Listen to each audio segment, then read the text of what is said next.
बेहद जरूरी है। दृढ़ यकीन परमपिता परमात्मा मालिक पे रखो।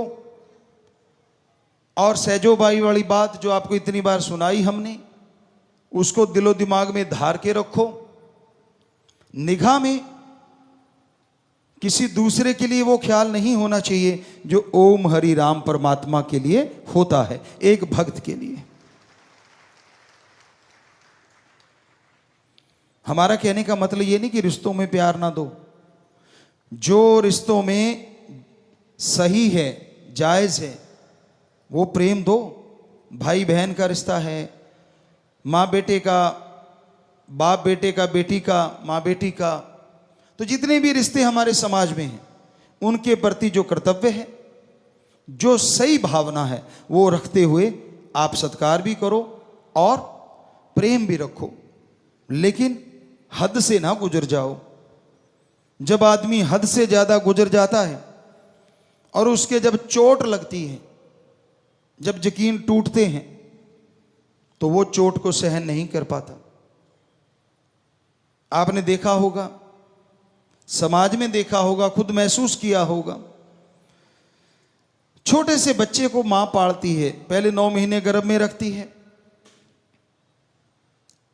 कितनी उम्मीदें, कितना चाव होता है, पर दर्द भी बड़ा होता है। मां सहती भी बहुत है। बच्चा बाहर आता है, मां बाप उम्मीद रखते हैं बड़ा होके ये ऐसे होगा, ऐसे होगा, मतलब अपने सुख के लिए कह लीजिए या यूं कह लीजिए कि हमारी एक संस्कृति है, एक रीत है कि हाँ अब हम संभाल रहे हैं तो बुजुर्ग अवस्था में ये हमारा सहारा बनेगा, सीधी सी बात।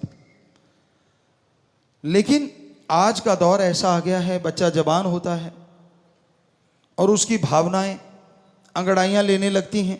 गदा पचीसी उमरा जोर जवानी का, परमपिता दाता रहबर ने एक ये भजन बनाया कि एक दौर ऐसा आता है जिसमें आदमी को लगता है मैं ही सही हूं, बाकी सारी दुनिया गलत। तो उस दौर में वो अपने माँ बाप को, परिवार को कुछ नहीं समझता, उसके पर्सनल रिलेशन हो जाते हैं। यानी वो कहते हैं मेरे ही रिश्ते हैं, मेरे तक ही सीमित। तो भाई ऐसे समय में जब ऐसा कुछ हो रहा है तो कितनी चोट लगती होगी सच्चे माँ बाप के दिल पे, जिनको बच्चे एक पल में ठुकरा देते हैं। इसका मतलब ये नहीं कि रिश्तों में यकीन नहीं रखना, रखना तो पड़ेगा ही, लेकिन संस्कार अच्छे दो बच्चों को। संस्कार अच्छे दोगे तो वो नेक इंसान बनेगा। लेकिन सबसे बड़ी बात एक और भी है, संस्कारों के साथ सोहबत, संग, साथ का भी ध्यान रखो कि आप कैसी सोहबत करते हैं, आपका ध्यान कैसा है। जैसे आपके बच्चे हैं, कहाँ बैठते उठते हैं, हमने देखा है हीरे को कंकर बनते देर नहीं लगती। अगर वो बहुत हाई टेम्परेचर में रहने लग जाए और दबे हुए कंकर को हीरे बनते देर नहीं लगती अगर वो जौहरी के हाथ लग जाए, क्योंकि बहुत टेम्परेचर एक ऐसा डिग्री होता है जिसमें हीरा भी पिघल जाता है। और धरती से ही ये हीरे निकलते हैं, वो कंकर होते हैं, अनगढ़ होते हैं। और जब जौहरी की निगाह पड़ती है वो उसे तराश देता है, उसके एक एक कोण में, उसके रंग में, उसकी पॉलिश में ऐसा चमका देता है कि उसका मोल हजारों लाखों करोड़ों में चला जाता है। संग का रंग जरूर चढ़ता है। इसलिए बच्चों का ध्यान रखो, वो गलत सोहबत में ना चले जाएं। कितना भी बड़ा भक्त क्यों ना हो और कितना भी आम आदमी क्यों ना हो, इतिहास गवाह है ऐसे ऐसे लोग हुए जो बुरे कर्मों में बेहद मस्त थे, लेकिन किसी संत पीर फकीर की शरण में गए तो वो अव्वल दर्जे के भक्त बन गए, संत बन गए। और ऐसे ऐसे भी उदाहरण हैं कि माँ बाप बहुत बड़े भक्त थे, लेकिन उनके बच्चे गलत सोबत में पड़ गए और वो राक्षस बन गए। तो संग का रंग लाजमी चढ़ता है।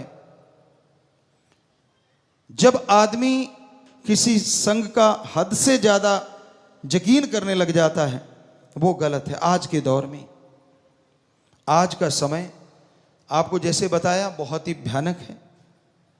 आने वाला समय कैसा होगा ये तो राम जी जानते हैं, लेकिन जो अनुभव में आता है कि अच्छा नहीं है।